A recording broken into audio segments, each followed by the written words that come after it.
Hey everyone, welcome back to the channel. PokeOz here. Today I want to talk to you about something blatantly obvious, but I'm going to give some exact reasons why it happens and then move into maybe some ways of predicting this for the future. And that is just how crazy some of the Sword and Shield sets have been going. I've touched on this a little bit, but I haven't actually done an in-depth video on it. There's a lot of YouTubers been going, oh, look at the numbers, look at this, spruiking the numbers. I only want to spend literally 30 seconds on the numbers. And then I really want to get into the why and the how, because that's probably the two parts that doesn't get touched on as much. So let's look at the first part, which is the numbers. Like I said, I'm literally going to spend 30 seconds on this. And what I'm talking about is sets like the sets that have gone crazy in literally like the last 30 to 90 days. Okay. Evolving Skies, Fusion Strike, Lost Origin, Astral Radiance, even a touch. So those Sword and Shield, alt art sets, I guess, for lack of a better word, and some of them are trainer galleries, of course, that have just popped off. What's Evolving Skies pushing now in TCG play? Like probably over $700.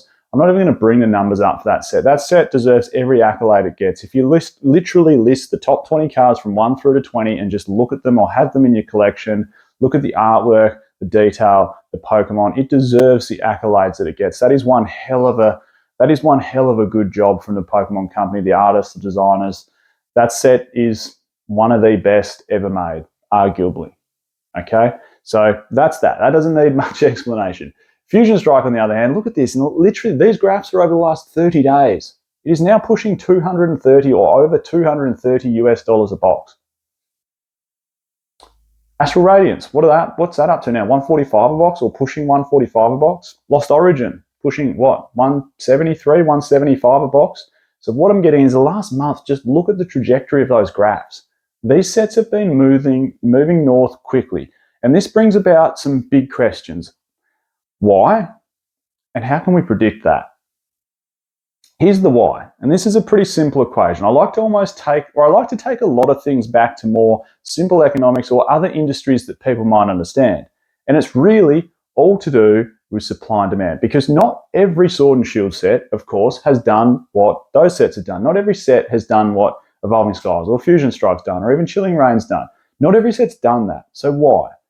And like I said, it all comes down to supply and demand. And I'm not picking on any brands here, but let's just relate this to the car industry for a second, which I know well. A lot of people ask, do I work for Toyota? Yes, I do, of course. I've said that a few times in the videos if you've watched them. But not last year, but the most popular car in Australia typically is the Toyota Hilux. And it normally sells somewhere around 5,000 cars a month, 4,000 to 5,000. So if there's a demand of 5,000 units per month and we bring in 5,000 into the country and all 5,000 of those get moved on and sold, supply is equaling demand. That is the game plan. There's some lesser known car brands maybe that aren't as popular. Like, I'm not picking on any car here, but I don't know, it's Skoda Octavia wagon. Like, we can't sell too many of those in Australia. If we bought in 5,000 of them and the demand is typically only 200 a month, obviously the supply is far outweighing the demand, and we get stuck with stock. And the stock sits there, and the only way to move it is to age it and sell it. The reverse happens, and this is exactly what's happened in the Pokemon card world when demand outweighs supply. And we can see this starting to tick away. And I've said this a few times on this channel before. The easiest way to tell it is to go on things like TCG Play, is to go on things like eBay and literally price yourself low to high. And I called this on Fusion Strike literally probably 6 to 8 weeks ago here in Australia. I said, this set is about to move. If you don't get in, they were $200 a box, Australian, 6 to 8 weeks ago. Now you cannot buy one for, I think, under $320 or $340. Like, literally in 6 to 8 weeks, they've, like, what's that, 75% increase in price in 6 to 8 weeks. And the reason I said exactly why this was going to happen is because demand was starting to outweigh supply. People think there was just endless printing of Sword and Shield and the demand would never soak it up. Okay, even sets like Darkness Ablaze and Vivid Voltage, the supply will eventually dwindle enough that demand has taken it over. I know demand for those sets is really low, but eventually, given enough time, even those sets, even battle styles will move up. But for the more popular sets, now that Evolving Skies is out of a lot of people's reach, attention turns to Lost Origin and Fusion Strike and Chilling Reign and Astral Radiance. And what we see is, this is the strategy I mentioned. You literally log on to eBay or TCG Player and look at the lowest listings on there. If you found the cheapest listing for Fusion Strike in Australia 6 to 8 weeks ago at $210, and the next cheapest was $212.95, and then it was $215, and then it was $230, and these weren't multiple listings. It wasn't a gaming store with 46 boxes at $230. It was an individual seller with one or perhaps two boxes at the absolute most. This is how you know that supply is starting to get eaten up by the demand, when there's only literally 10 boxes maybe total sitting below 275 Australian dollars 6 to 8 weeks ago. This set's going to make a move, because it doesn't take much to purchase out the floor of that market. And once you purchase that out, particularly if there's no more big gaming or big box game stores on there, there's one in Australia here, Gameology. They quite often have hundreds of boxes listed. If they're gone, they're off the market, they've sold out, sets are about to move up quite drastically in price. And that's what we saw in Fusion Strike. That's what we're seeing in Lost Origin right now. I said the same thing about Lost Origin 6 to 8 weeks ago. You could literally buy Lost Origin in Australia for $225, $230 Australian 6 to 8 weeks ago. Now I think you're pushing, same thing as Chilling Reign, you're pushing 300 Australian a box, which is, in US prices up around that 175 to 180 mark. So once that floor of the market starts moving out, that's the why. It doesn't take much. When demand starts overweighing supply, that's when it'll start moving. And on the contrary, that's why Vivid Voltage and Darkness Ablaze is still pretty capped where it's at. Yes, it's moved up a tiny bit. I'll give it that. That's why Battle Styles is still where it's at. Because if you look at the floor of the market, in Australia, for argument's sake, there could still be hundreds of boxes of Vivid Voltage on eBay that you can pick up for under 240 Australian dollars. It's going to take a lot of time for those 100 boxes to be moved off the market before the new floor of the market is 250 Australian dollars. Whereas, like I was saying with Fusion Strike 6 to 8 weeks ago, there might have only been 10 boxes before the floor of the market all of a sudden pushes the high 200s, and then people go, wow, this set, I better not miss out on this before it reaches 300, so they get bought out. And it becomes this little snowball effect until it gets to the stage where people are like, whoa, that's getting up there a bit in price, I better move on to the next one. And I can guarantee the next one, although it's not as good a set as Fusion Strike or Chilling Reign maybe, but the next one's got to be Astral Radiance. I think that's going to start making moves. That set didn't have the massive reprint that things like Lost Origin and Silver Tempest got. A lot of people ask me, why aren't you buying Silver Tempest as well? And it's for that exact reason. If you look at the floor of the market on TCG Player or eBay here in Australia, there's still just like sellers with 20 boxes or 50 boxes or 30 boxes of Silver Tempest for around that 225 to 230 Australian mark.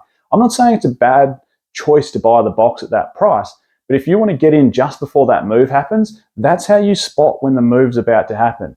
By all means, if like Silver Tempest will move, it will. It's got a beautiful chase card in the Lugia, it's got a trainer gallery, it's the last main Sword and Shield set before we went, of course, to Silver Borders. It'll move. The box art's great, but you probably will be sitting on Silver Tempest perhaps for even 12 to 18 months before the floor of that market possibly moves out. There could still be 20,000 booster boxes Australia-wide sub 250 Australian dollars. And that's the economy of scale you nearly need to look at. And we don't know that. There's such hard questions to answer. But if you really drill down and go, okay, what set's going to move next? Astral Radiance. I can still in Australia buy Astral Radiance for sub 200 Australian dollars. How many boxes left on the market do you think there must be that you could buy for sub $200?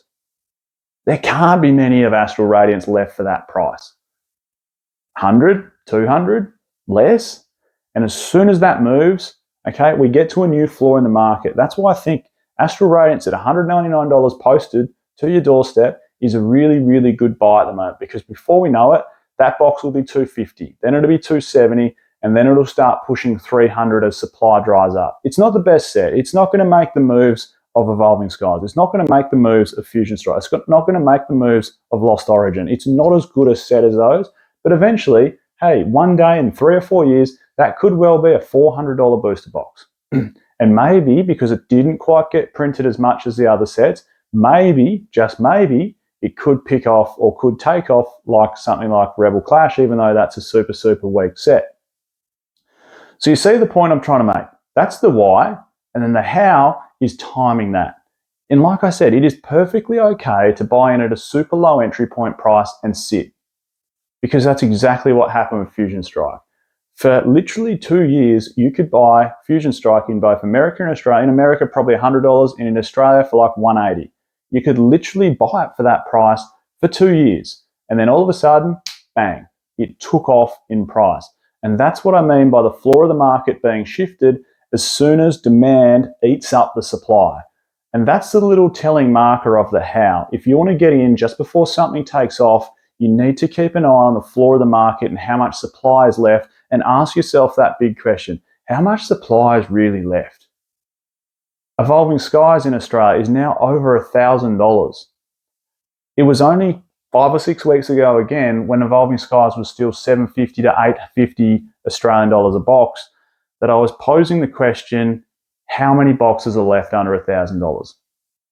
How many people want to sell that box now in Australia for under $1,000? You got a handful. What that means is it isn't very far off reaching $1,000 as a base price, as the new floor price. I don't think we'll ever see Evolving Skies under $1,000 Australian dollars again, which is, what is that in US? 700. That's literally 700 US bucks. Same with you guys in the US. I don't think you'll never see Evolving Skies under $700 again. And a lot of people go, oh, when's the next crash happening? When's this happening? Like, I just don't think there's going to be one. And even if there is, even if, I don't know, let's say Lost Origin gets reprinted again and it goes back down to, and it's like, if it does, it's not going to have a massive reprint. It's not going to be like launch of the set where it just gets, you know, the allocation is massive. Let's say, hypothetically, worst case scenario, Lost Origin gets reprinted, okay, and it drops all the way back down to 210 Australian dollars a box, or 195 Australian box, because there's a small reprint and everyone gets scared. Lost Origin's been reprinted. It drops back down to 115 US dollars a box. Doesn't matter. Buy it. Dollar cost average yourself out lower. If your plan is to literally buy it and sell it in 3 months, because this is the plan, you've seen Fusion Strike and Lost Origin go to the moon in the last 30 to 60 days, you're probably handling this whole hobby or the whole collecting/investing side of it wrong. Think long term. Astral Radiance in 10 years' time will be one hell of a solid pickup, and Evolving Skies will be an even better pickup, and just behind Lost Origin will be Chilling Reign, Fusion Strike, and just behind them will be Astral Radiance. Well, again, I don't know if this is a rant. I'm not trying to go a rant. I'm trying to be educational. But anyway, that's my take on these Sword and Shield sets going crazy and gangbusters the last 30 to 60 days. I hope everyone enjoyed the listen. I'll catch everyone next time.